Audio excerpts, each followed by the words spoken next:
आज के समय है, बड़ी गलत खबरें बहुत तेजी से फैल जाती हैं। तो इन सब चीजों में आप कैसे एक सही खबर का ढूंढा जाए? देखिए, गलत खबरें तेजी से फैलती हैं, लेकिन हम सुनी हुई चीज़ों पर विश्वास नहीं करते हैं, उसकी तहकीकात करते हैं। जब तहकीकात करते हैं तो सच सामने आ जाता है।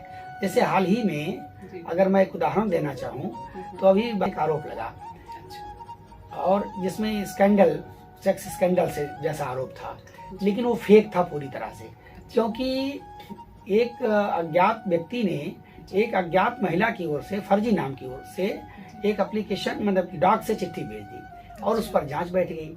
मीडिया के कुछ हिस्सों ने उसको सनसनी के रूप में प्रस्तुत किया।